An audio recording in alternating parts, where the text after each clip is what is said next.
want to talk about two major projects we're undertaking because we're trying to do whatever we can. One, we noticed the major disconnect between food producers of whole foods and the end commercial user, as well as the busy individual consumer.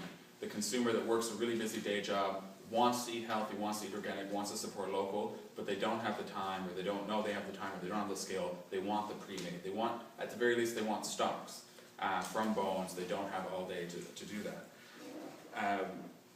We also know that it's a sustainable business, that we have all kinds of demand. We didn't want to, as a small family business, put all of our money into it because it was too quick. It's not a good business plan.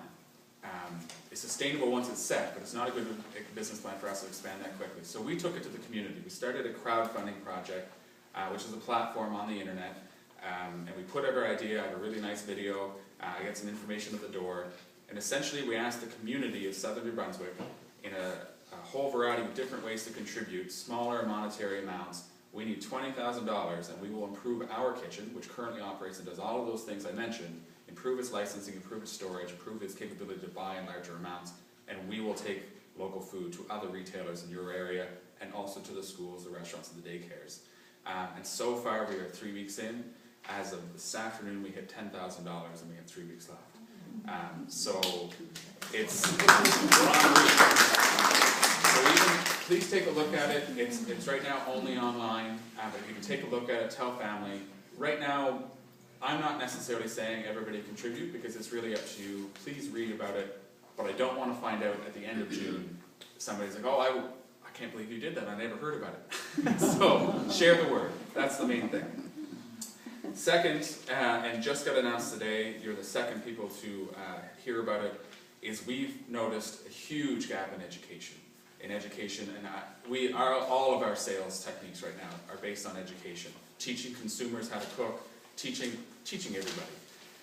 But what we decided to do is all of the connections we made and all the expertise we had to build and all the education we had to give ourselves so we could properly represent 140 food producers and what is grass-fed and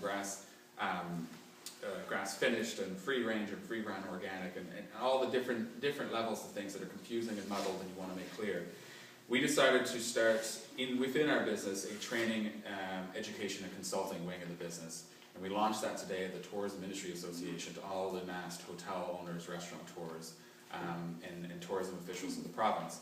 But essentially, we're offering food familiarization courses for any restaurant or hotel staff across the province, come into their place of business, and teach their servers how to showcase the better decisions the kitchens are making. Because if they're making better food decisions, you're really need to communicate it. And if you have one restaurant who's making a better food decision in the kitchen, people, consumers, want to know who's doing that, how they're doing it, so that they can support those right people. Most of my customers would be what I call skeptical when they go to restaurants. They assume the worst. And so we're trying to educate servers on sharing. I know of 9 restaurants in the Fredericton area that I sell food to, and I can still go into the restaurants and the servers don't know it, or they don't know anything about it. And outside of just supporting local, supporting organic, it's a matter of food education. Customers are more and more food educated, food scared, or generally food more knowledgeable, and the businesses aren't catching up. They're under the mistaken understanding that people don't care. People just have given up on asking. It's not that they don't care. So teaching people that how food is produced, how a server should know if the customer asks. Another example that has come up multiple times, if a vegetarian customer comes in and asks that you use vegetarian rennet in your cheese.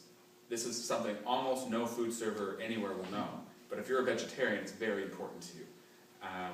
It's traditionally made with dehydrated calf liver, or stomach, cheese. So if you're a vegetarian, it's a huge deal. And half the cheeses in New Brunswick, of which we represent 75, are still made with the traditional methods.